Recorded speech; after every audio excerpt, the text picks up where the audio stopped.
Niue, a beautiful uplifted coral atoll in the central Pacific, honeycombed with limestone caves.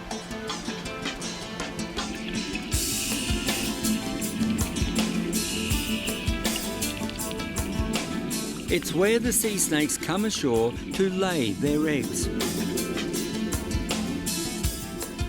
A speck of land in the migratory path of the great humpback whales. They come here to calve and mate. This is Niue, an island in a sea of snakes and whales.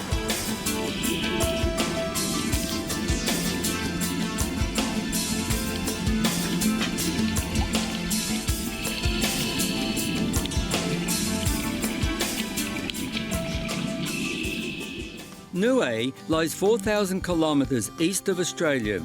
It's affectionately known as the Rock of Polynesia. It's the mere tip of a massive underwater mountain, a labyrinth of caves and tunnels, an exciting place to dive and explore.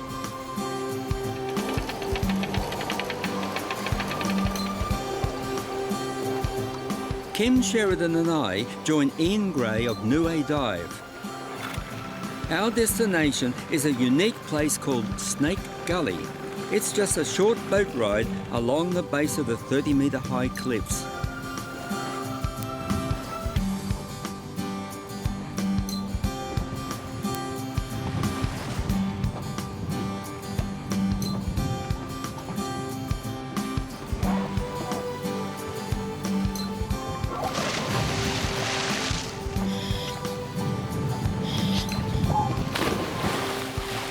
Now, Kim has never met a sea snake before, and Snake Gully is the place to overcome any fears of meeting such a venomous creature.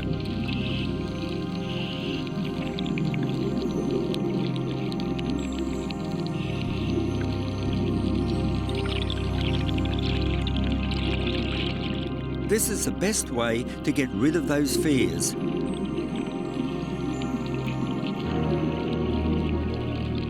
The snakes have surfaced for air and are now returning down into Snake Gully. Sea snakes are not known to gather in big numbers, except for here at Snake Gully, where they sometimes aggregate in the hundreds. This one is searching for an unoccupied hole in the coral. They're all taken. No worry, just squeeze in.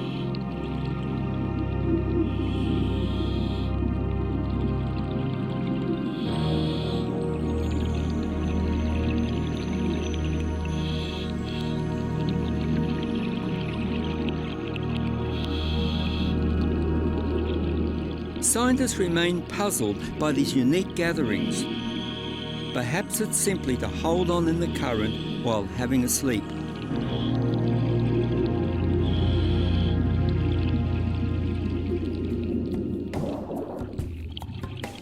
Sometimes the gully becomes too crowded. This one will seek out a private place of its own. They're powerful swimmers because of their paddle-shaped tail.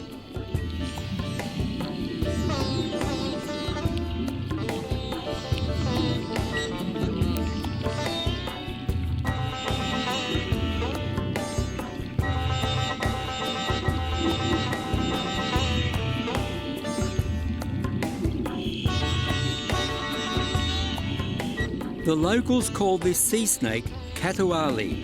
It's a member of a special family of sea kraits that live both in the water and on land.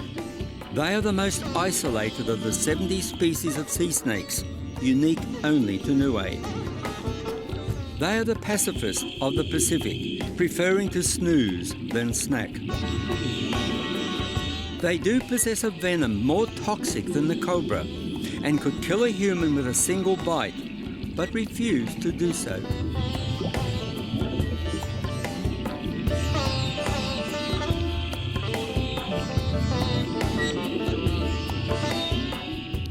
The Katuali is a lung breather, and after 30 minutes of resting, it rises for a fresh breath. Midway, the traffic is heavy, going up, coming down.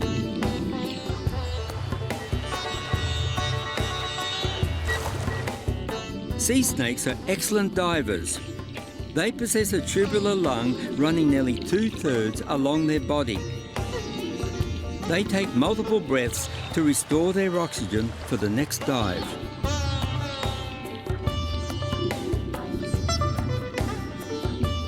Now this ribbon eel has survived all its life in Snake Gully, and it knows too well not to trust an approaching snake.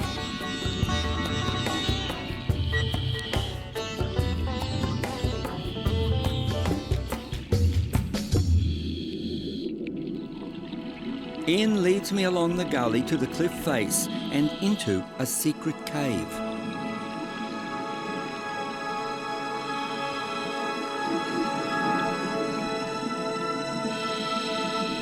A pair of lionfish guard the entrance.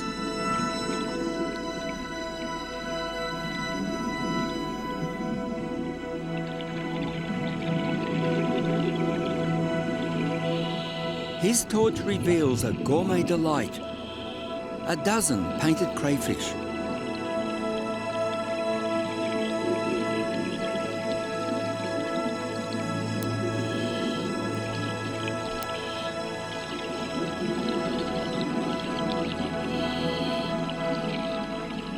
The crayfish are protected, so I come up empty-handed. Snake Gully is certainly a special place. This snake is the common Asia-Pacific banded sea crate. You can see it's longer and thinner and very distinct black and white bands and almost a bluish tinge to the white bands.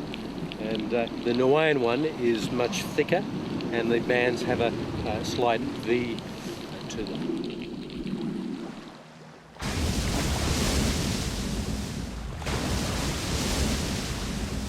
Wow, 100 metres offshore is a great humpback whale. I'm here in the month of July. It's the time when these ocean giants travel north from Antarctica and arrive at Niue to calve and mate. Ian takes us to them.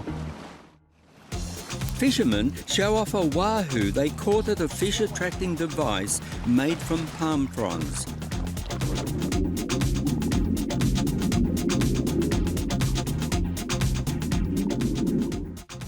We hover and wait for the whales to reappear. My niece Ben Cropp joins Kim and I. The whale gives us a surprise.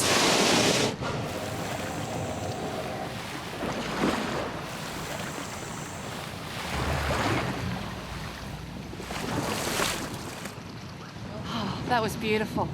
Beautiful. Okay, here it comes.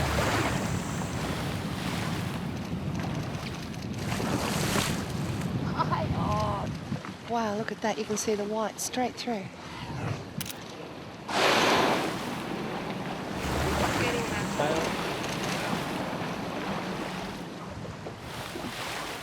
Ian, what is that? Is it like a slick across the water? It's great for seeing where the whale went down. And it gives that oily appearance, but it's just the water being flattened.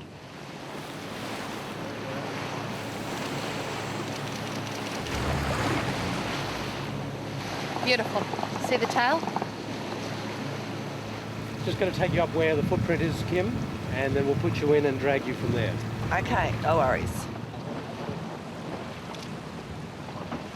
Okay, Kim, in you go. The plan is for Kim to spot where the whales are hovering in the depths below. There, it's underneath us now, and it's either very deep or it's very small. 30 metres down, two great whales do indeed look small. Okay, Tanya, in you hop. It's a pregnant female with a male escort. Tanya and Kim simply wait on the surface for the whales to come up.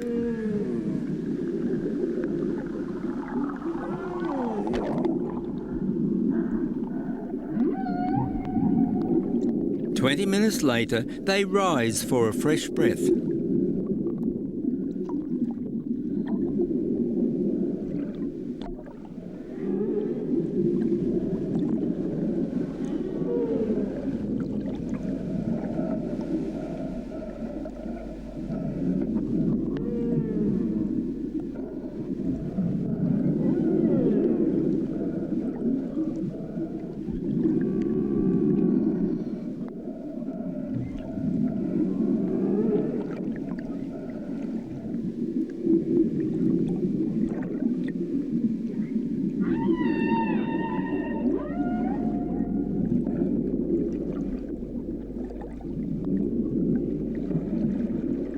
Niue is one of the few places where interaction is allowed with the whales, but under strict rules and supervision by the dive master, so as not to harass them. This freedom gives us the most wonderful experience.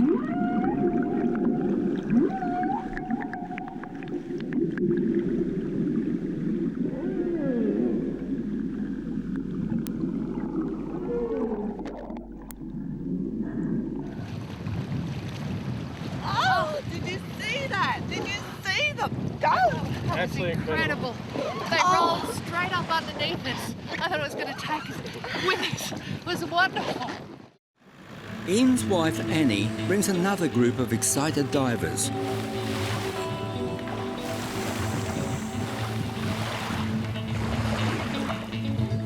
They're just lying on the bottom underneath us. The pair appear to be lying on the sand 30 metres down in the clear water. We wait.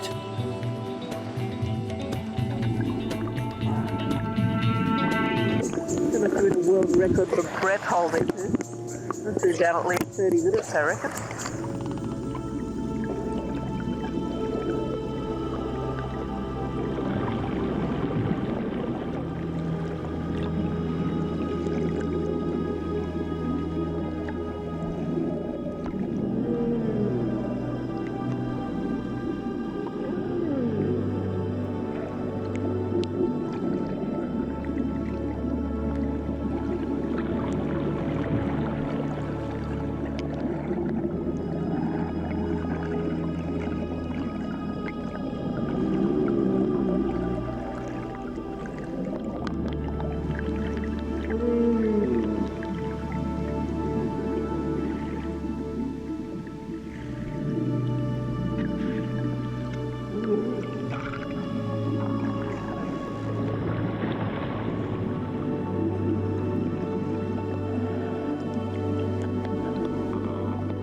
This pair are wonderfully cooperative. And after each 30-minute rest, they rise to greet us over and over again.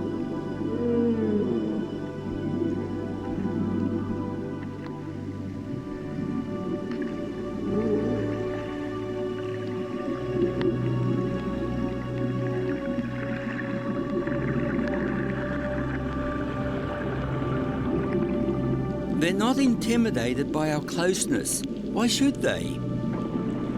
We feel so puny face to face with the giants, especially when they approach us.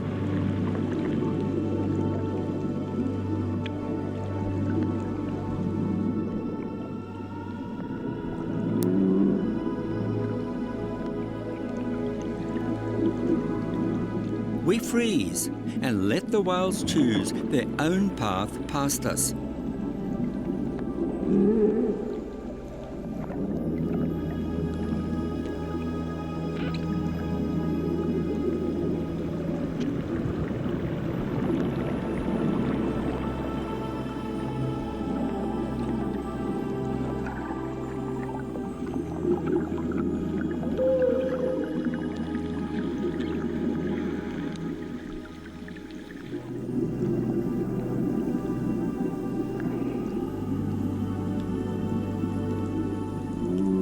The hours pass quickly in what has been the most memorable event, and we finally give up as the sun goes down.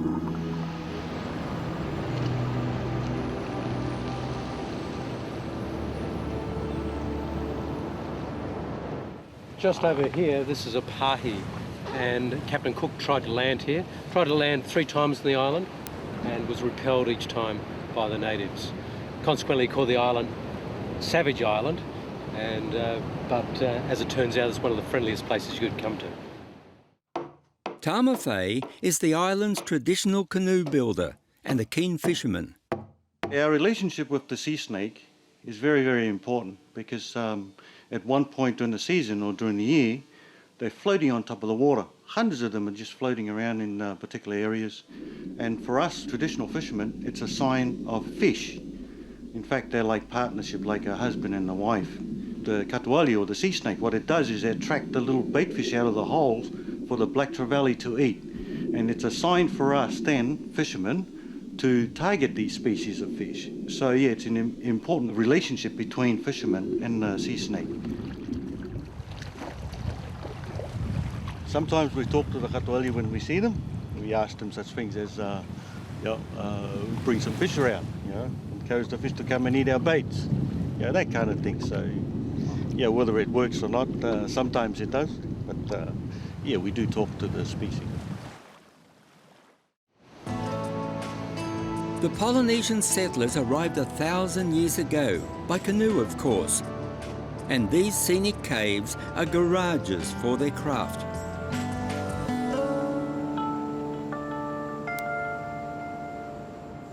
Another warrior also migrated to this bountiful island. The coconut crab, cloaked in armour, rules the forest floor and dines on fallen nuts.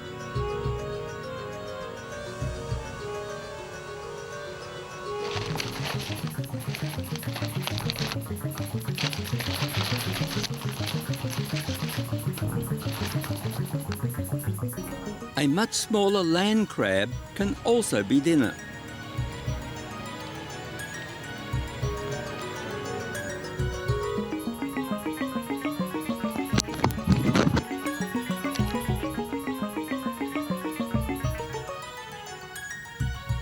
The formidable warrior has ripped this hermit crab right out of its shell.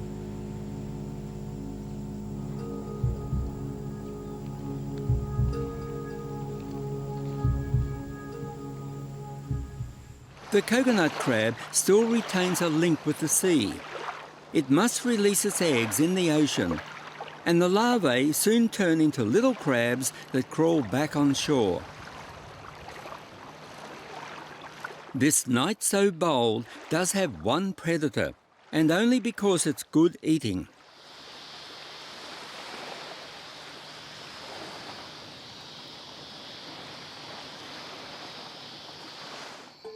Tangia leads Tanya into the dark forest to check the baits he has set out to catch the crabs. All depends on the moon. If the moon come up too early, we're not good to come here every night. So we had to wait for the moon. You have to wait for the moon? Yeah. Why is that? It's too light for the crab to come out. So what about spiders and pigs? I mean, spiders are there everywhere you walk in. Spiders is there. Are they deadly? Because this is no, really creepy out here. They're not deadly. There's one wunga there already sitting, just about to run away. Where? Because he heard the noise. So I better grab it fast before he run away. Now I just grab it like that. Make sure all the legs, grab all the small legs, and pull it down. Bring it up. Is he big enough to eat? Yes, for the family. Only one person can eat this. Go inside and shake it in one corner because it's still more to catch. And give it a big shake so he will go to sleep straight away. That's going to make him go to sleep? Yes, it will make him go to sleep. Knock him out? Yes. Not really, it just make him go to sleep, so it make it smooth. So more space for further down the track. More crab? Yes. This time we come past first coconut, we don't have any in there, so we just go past the next coconut.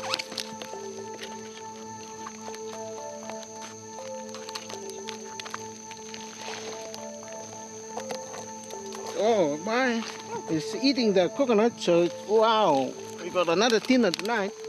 Oh wow. Ooh. It's a very big one too. It's huge. Yummy. Hello? It won't release it now. He doesn't want to? Do I have to break my jumper? Don't take your finger off. I don't want him on me. No, don't. Oh.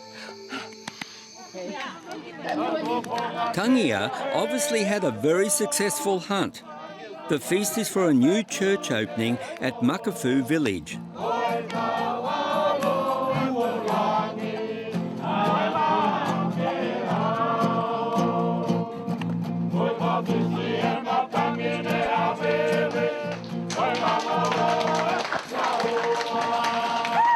Church dignitaries have flown in from New Zealand, And most of the 1,700 people of Niue are here today, all dressed in their finest and ready to party.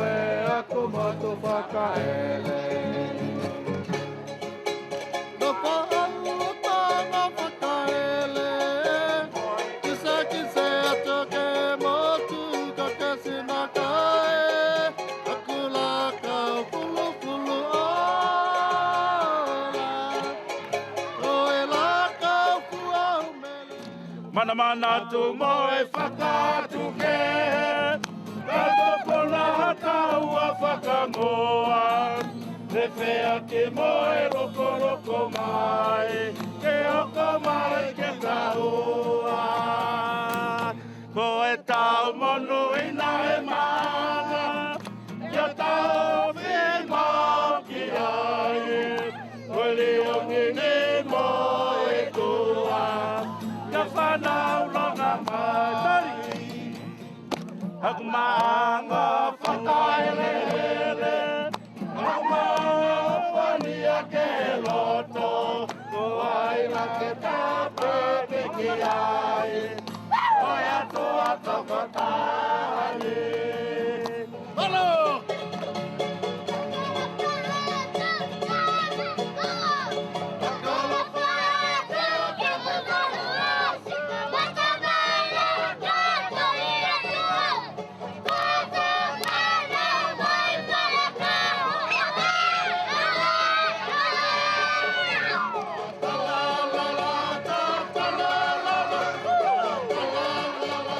It's a Niue tradition at a feast to give gifts of money to all the performers.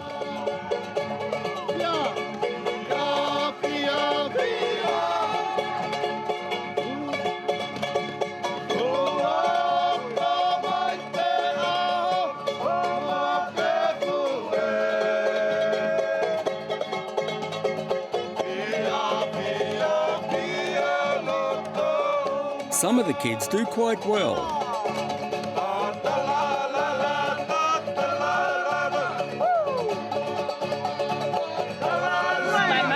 My mommy.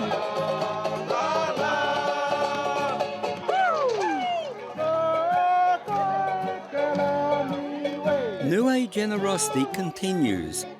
These are gifts of taro and tuna and pigs to take home.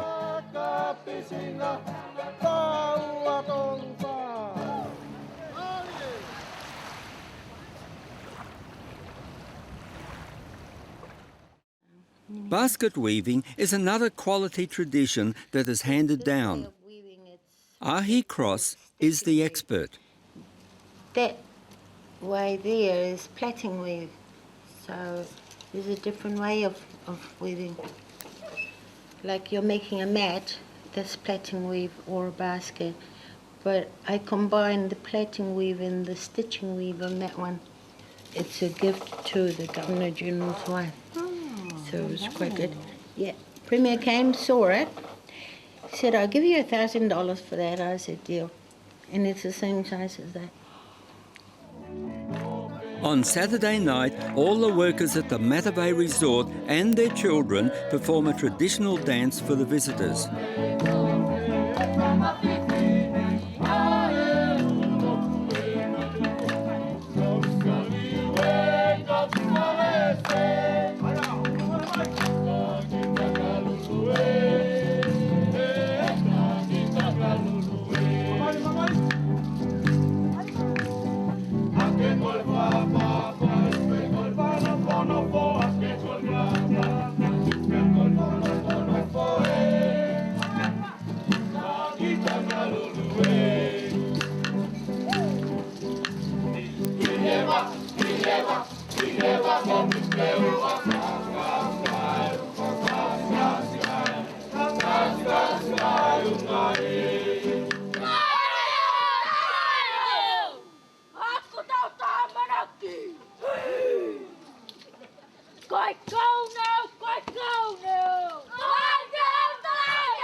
Hey, hey, hey!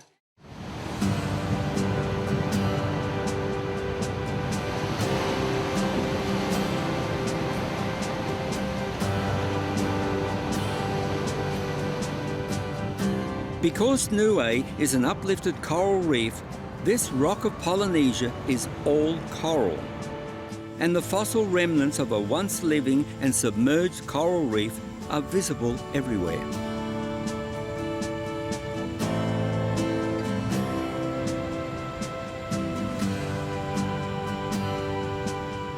The coral makeup of the island and the surging Pacific Ocean has created a rugged coastline of soaring archways, deep chasms, cool caves, fascinating rock pools, and intimate swimming coves. There are no rivers on Niue, no runoff. Its waters are crystal clear.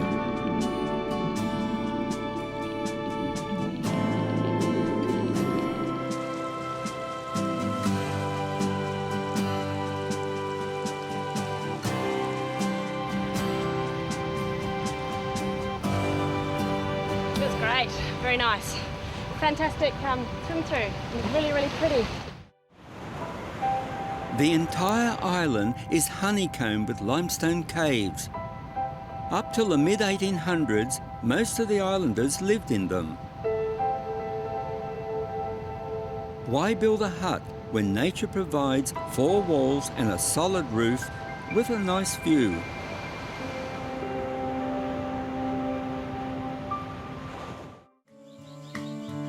The most impressive Calve cave system is reached by a pleasant 25-minute walk through the rainforest, an opportunity for Kim and Tanya to appreciate the forest flora and glimpse some of the wildlife.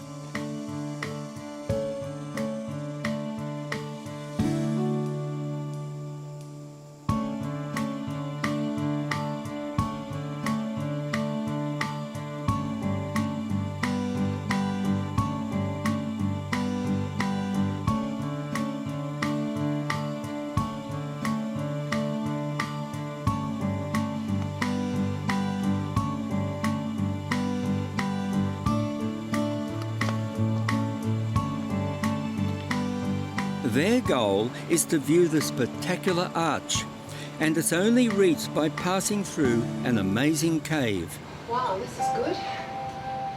Beautiful. It's a huge cave, Kim, isn't it? It's a haunting cathedral cavern of ancient stalactites and stalagmites.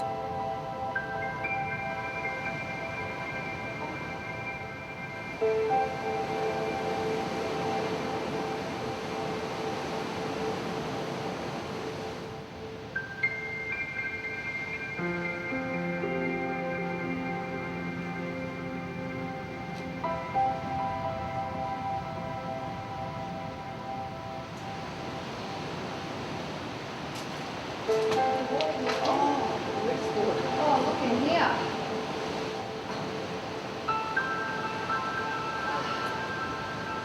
I'm hesitant to touch anything because of... Well, I don't want to damage anything, but I need my footing. Let's climb, just touch it gently.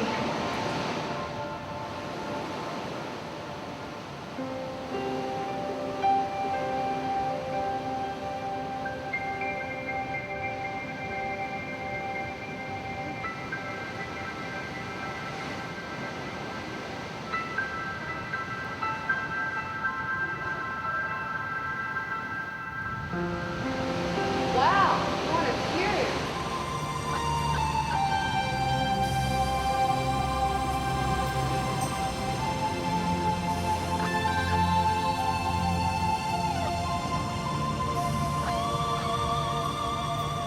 Come and see this. Wow. That is magic. What a view.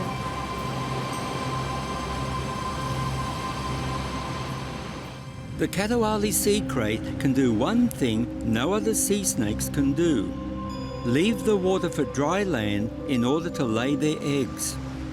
They are remarkable climbers, the large belly scales allowing them to push against the rock surface and slither forward. Kim, there's a snake.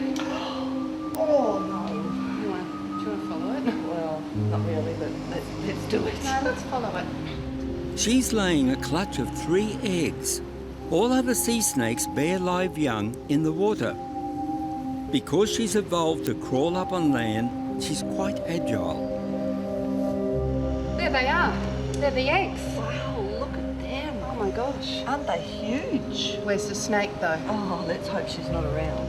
I want to have a look. That's pretty Yeah, cool. I don't want to stay too long though. All right, well, Quick. let me take a photo. Quickly, let's get out of here. Yep, I reckon she'd be pretty close by.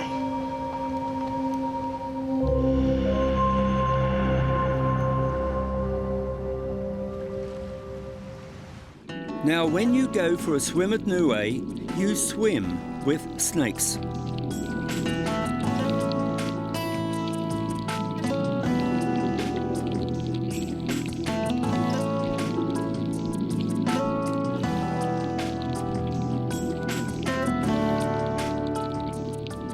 The girls have found a lovely rock pool where they feel they will not have to share it with the snakes.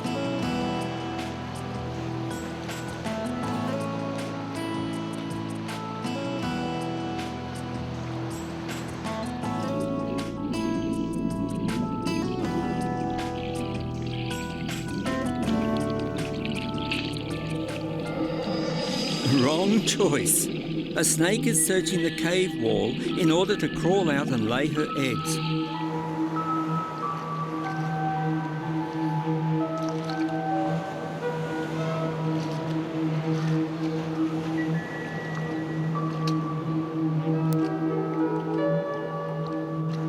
Oh, there's a snake coming down. Oh no, straight off. Uh-oh. We'll go this way.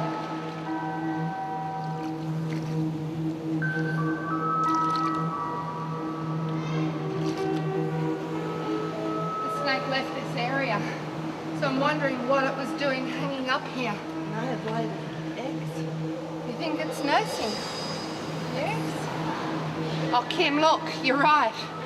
There's 2 eggs here. I'm sure they're snake eggs. Look. Oh yeah. Wow, look at that. That's a bit big, aren't they? They're huge. For a snake, you'd think. Hey? Oh no, it was a big snake, and they carry them in their belly, along the length of their belly.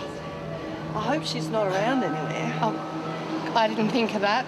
I think we better get out of here. Come on. She has a long way to go across the reef flat to reach the sea. The sea snakes here on Niue are very harmful. Yeah, I don't mind, I'm not scared of them. The local people are also used to them. They're everywhere actually. They're seen mainly out in the deep ocean, and when the tide is in, they tend to come in, and where our swimming spots are. But they're harmful, we're used to them. Even the locals are used to them. Mana Sofe and Vessi collect shellfish when the tide is out.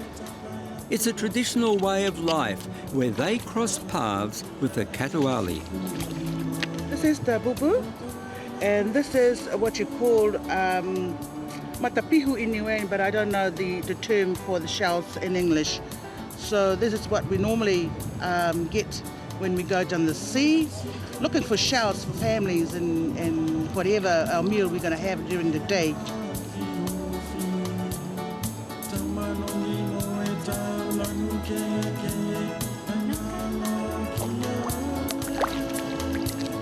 Every time we go collecting shells, we can always see a snake swimming around us. It can come right up to the reef to where you're collecting your shells. Some of the time we used to talk to the snake.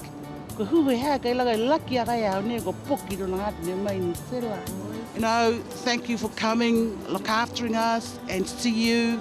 And sometimes they just look at us and swim away.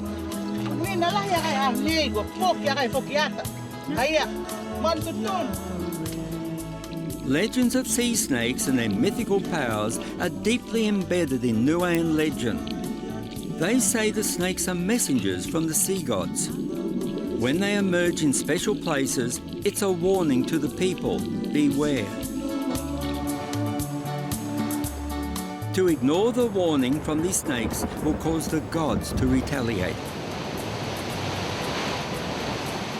The katoali has evolved into the most isolated sea snake in the world, unique only to Niue. Fortunately, it's a placid creature, for its powerful venom will paralyse the muscles and kill the victim rapidly. With no limbs to hold its prey, the venom is crucial to its survival. The islanders honour the legends of their sacred creature, and amazingly, the katoali has never bitten anyone, yet.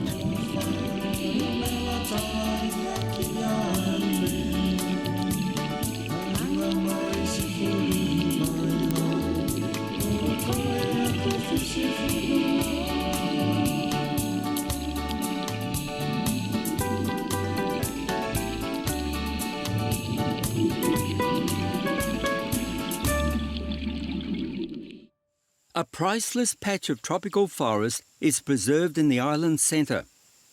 It has always been a major source of wildlife and traditional foods. The girls join Misa, who explains how the forest provides their traditional ways of survival. Those dry pieces of hibiscus are very good for starting a fire. It's always available. But you have to know which is a good part of this hibiscus tree for starting a fire.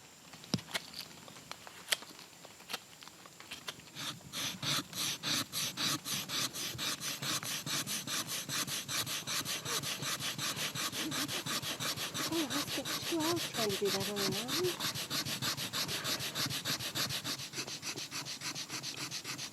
So you can transfer this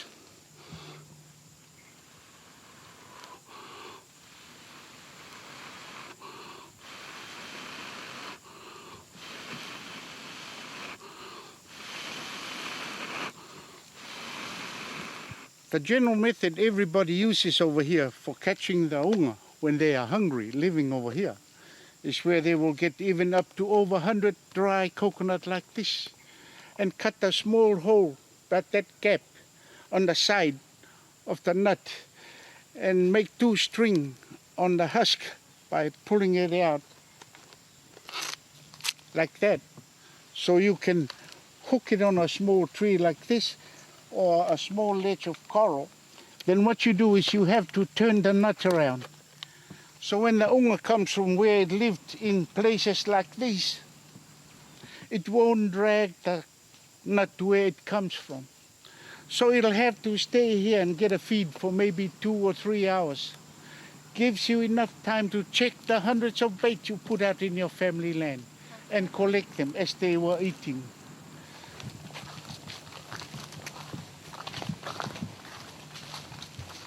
The canoe is constructed out of 2 types of tree. The hull out of the mahogany type tree. The top is made out of that tree because the wood is light, not as light as hibiscus. The good thing is if it got wet by salt water and rainwater, the water doesn't go into the wood to make the canoe heavy. So the canoe remains light all the time. Before Christianity, our ancestors don't have these. Don't use these. What they use is half a clamshell. This is only a small one. I should have a bigger size. So to us, this is a knife, axe scraper. I can make a food preparation bowl out of a tree trunk with this in a small fire. Make a nice bowl, bake my Niuean bread out of taro, ripe banana, yam, sweet potato, using coconut, water for moisturing, flesh for flavor.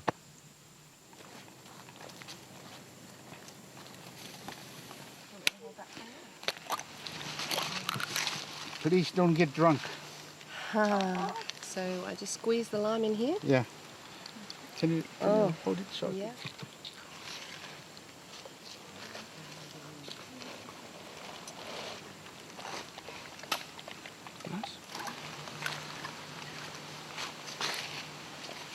Oh, that's magic. Yum. Bush tucker. Niue tucker. Yes. The coconut tree has always been a staple diet of the Niueans. When the first Polynesians came ashore, they called out Niue, which means behold the coconuts. There are a few colonial buildings still standing. In its island quaintness, if you want a beer, go to the ice cream shop. Buy your veggies at the pub, lemons at the butcher's shop, and football boots at the internet cafe. A good thirst quencher is the coconut stop. Oh, wow.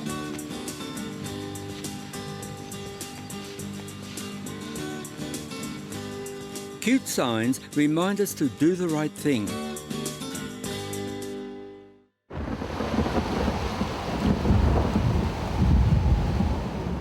Niue lies in the path of tropical storms. In January 2004, the Category 5 Cyclone Heta made a direct hit with devastating destruction. It was amazing the power of the cyclone. I think everyone was expecting a lot of wind damage, but no one expected the seas to rise 40 metres above their normal level. Our house was 30 metres up on a cliff with the dive shop. The wave just came straight through, taking everything with it.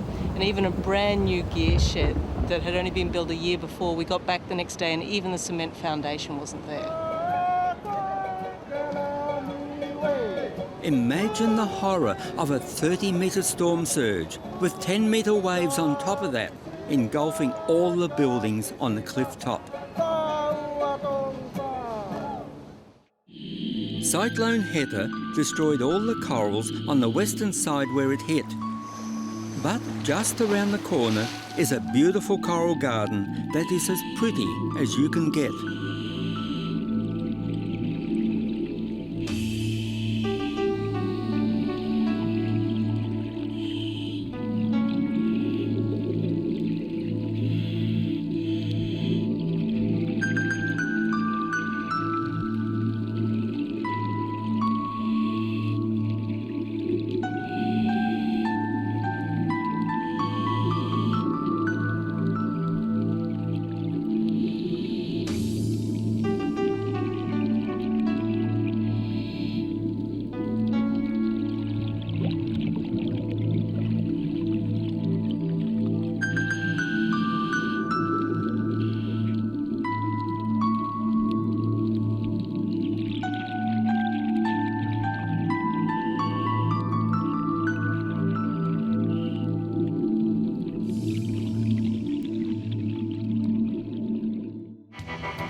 As we run toward our next dive site, a pod of spinner dolphins pop up to greet us.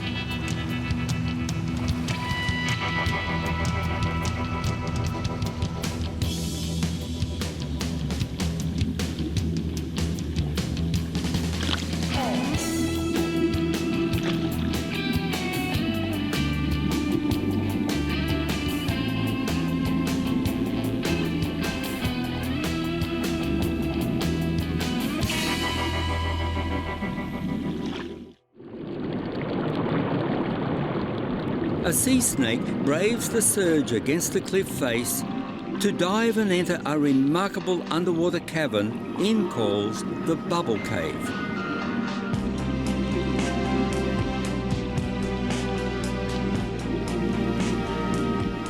This hidden cave provides a perfect nursery, a good place for the female to climb out and lay her eggs above the wash of the tide.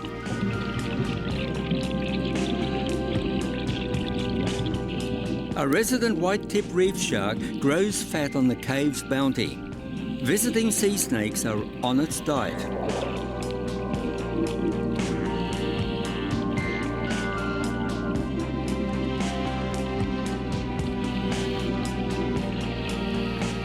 This anemone has never seen the light of day, nor the squirrelfish that scurry in the dark crevasses.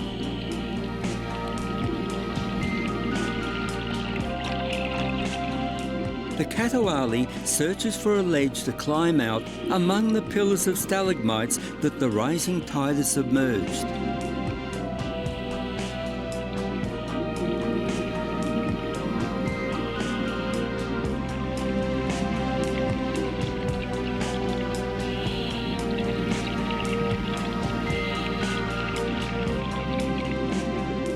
The bubble cave opens up like an ancient cathedral.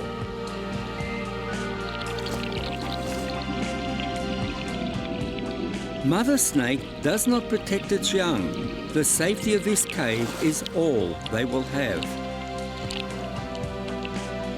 90% of hatchlings will be eaten in their first year, and their first test will be to make it past this shark.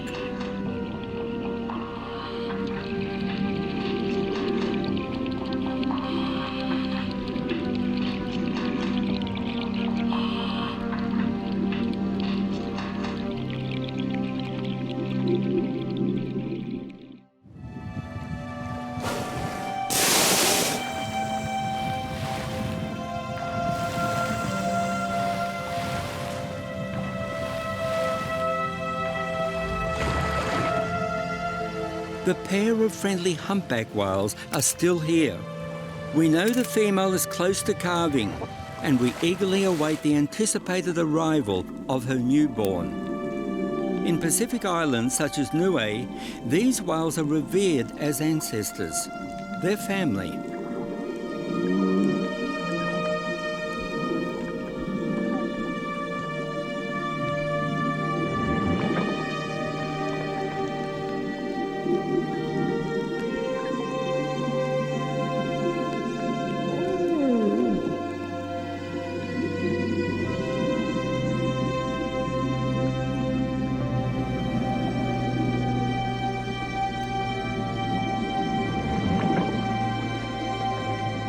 I really became excited at this moment because I thought she was going to calve right in front of my camera.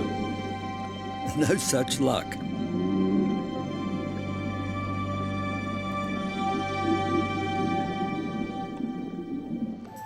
Three days later, we were having lunch at the Mata Bay Resort when, surprise, she brought her newborn calf close in to show off.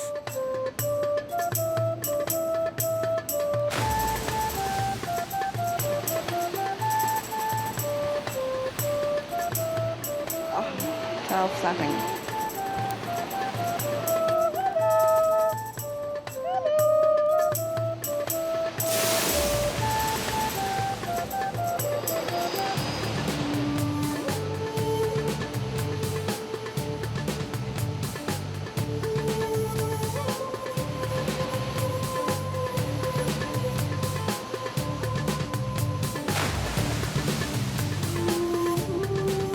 You can see it through the water, just down there. This is what we've been waiting for.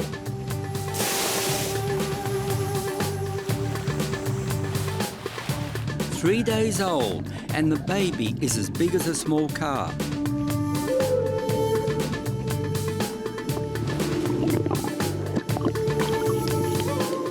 The male escort is here too, a complete family.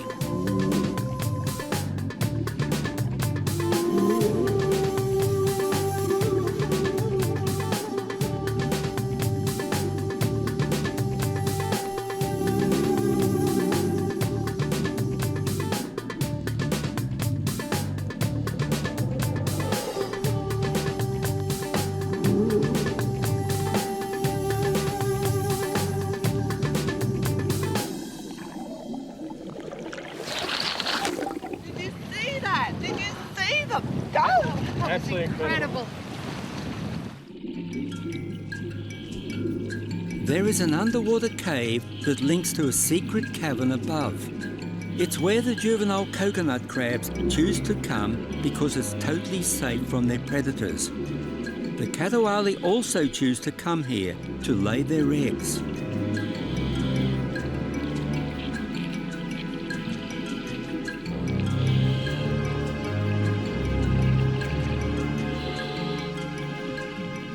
Two worlds will soon meet in this hidden cave. Will they collide?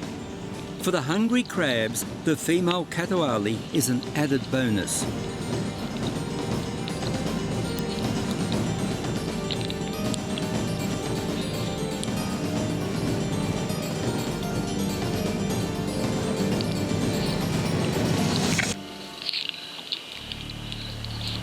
The Katawali cannot use its deadly venom against this armoured adversary.